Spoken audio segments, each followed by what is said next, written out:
और एक चेहरा पिछले कुछ दिनों में आपके भी मोबाइल पर दिखा जरूर होगा।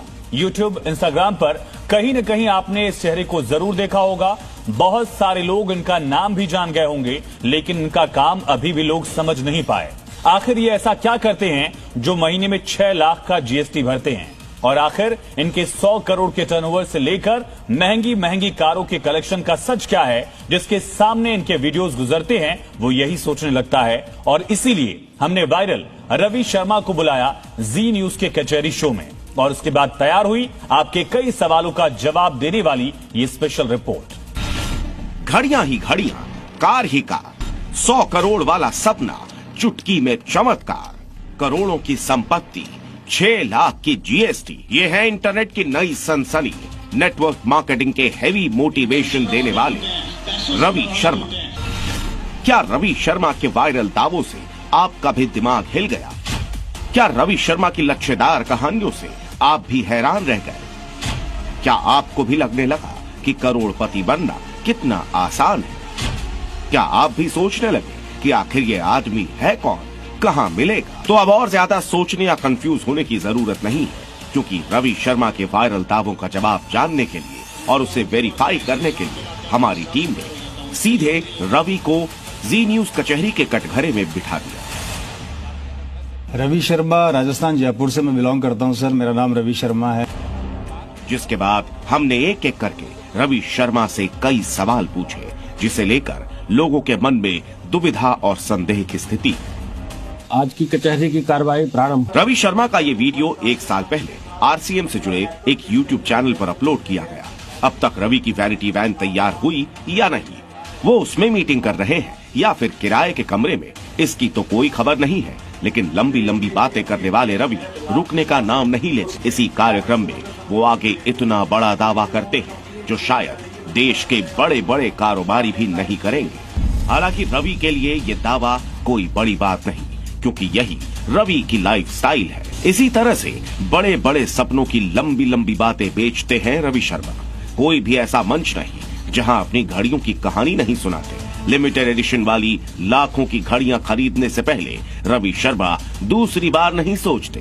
बातों से तिल का ताड़ बनाने वाले रवि शर्मा की हर बात कुछ इसी तरह अपने बिजनेस मॉडल पर आकर रुकती है। ऐसे में रवि के दावों की असलियत जानने और समझने के लिए हमने उनकी बातों को सामने सामने सीधे उन्हीं से सवाल किया। 100 करोड़ के टर्नओवर की बात रवि शर्मा के सबसे वायरल वीडियोस में से एक है। जी न्यूज ने कचहरी शो में रवि शर्मा से सबसे पहले यही सवाल पूछा कि आखिर महीने के 100 करोड़ के टर्नओवर वाले दावे की सच्चाई क्या है। आपके टर्नओवर को लेकर लोगों की बड़ी जिज्ञासा है, महीने का कितना टर्नओवर रवि शर्मा कर रहे हैं? टर्नओवर की बात करते हैं, जैसे मैंने अभी टीम से आपका कहा कि मैंने कहा वहां पे 100 करोड़ का मेरा टर्नओवर है, तो बिल्कुल सर मैं आज उस बात पर एग्री करता हूं। 100 करोड़ का मेरा टर्नओवर है, जिसका प्रूफ मैं आपको दिखाना चाहूंगा। ये आपका टर्नओवर की टीम का टर्नओवर है, कंपनी का टर्नओवर है? मैंने फिर अपनी बात को रिपीट कर रहा हूँ, मेरा टर्नओवर मेरे द्वारा जाएगा तो मेरा टर्नओवर तो कहलाएगा सर, और मैं आपको इसके प्रूफ देने को तैयार हुआ। भाई ये लीजिए। उनकी पूरी टीम और कंपनी की कमाई पर सफाई देकर रवि शर्मा ने 100 करोड़ के टर्नओवर पर प्रूफ देने का दावा किया।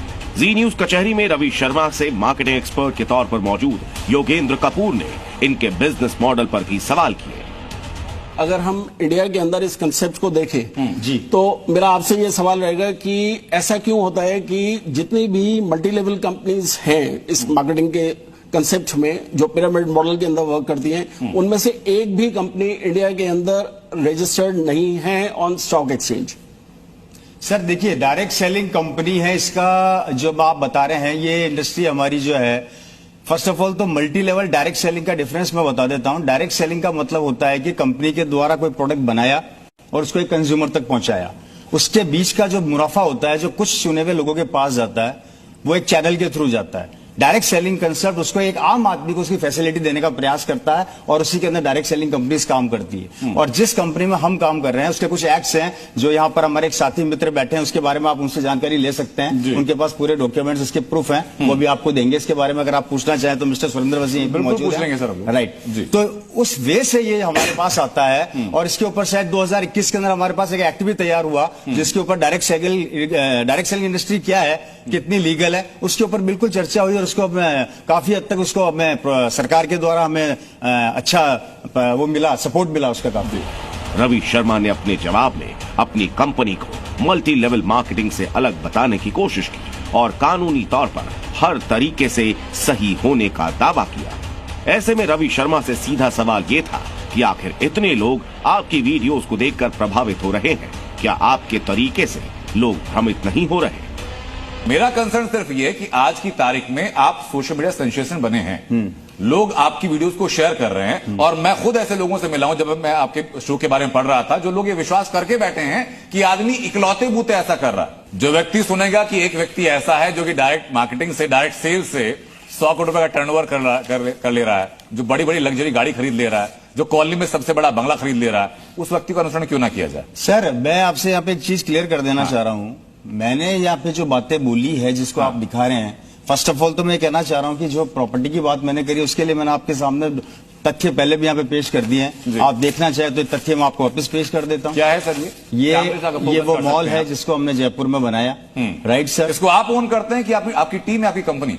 नहीं, इसको मैं ओन करता हूँ सर। ये आपकी निजी? हाँ, ये मेरी लीगल। ये किसी टीम का वास्ता नहीं है इसमें? नहीं सर, फिर वही बात आप घूम फिर के कर रहे हैं। टीम से मीनिंग आप क्या कहना चाह रहे हैं? सर, मैं अपने नाम पर प्रॉपर्टी रजिस्टर कर रहा हूं या अपनी टीम के बिहार पर प्रॉपर्टी रजिस्टर कर रहा हूं, दोनों फर्क है ना? ये निजी संपत्ति है, कंपनी की संपत्ति है? ये ऑन प्रॉपर्टी है सर, खुद निजी संपत्ति है, बिल्कुल मदर प्राइवेट प्रॉपर्टी। हाँ ठीक है, उसको ये है और ये हमने प्रूफ के साथ मैंने आपके सामने रखा है और ये मैंने आरसीएम वर्ल्ड इसमें खोला जो मैंने बोला, ये आप देख सकते हैं। रवि शर्मा के दावों की पड़ताल अधूरी है। ऐसे में अगर उनकी कुछ बातों को सही मान लिया जाए तब भी उनके बयानों का कोई और छोर नहीं है। जयपुर के मॉल की फोटो दिखाने वाले रवि का प्लान ऐसा है जिसे सुनकर किसी के भी होश उड़ जाएंगे। रवि शर्मा इस अंदाज में जितनी अपनी रईसी के किस्से सुनाते हैं, उसी तरह से उनके पिता की गुर्बत और मुश्किलों की कहानियों से भी लोगों को लुभाने की कोशिश करते हैं। मेरे फादर ने इस डायरेक्ट सेलिंग कंसेप्ट को सन 2000 में चालू किया था और इस कंसेप्ट के साथ वो आगे बढ़े और 2012-13 में उनका देहांत होने के बाद,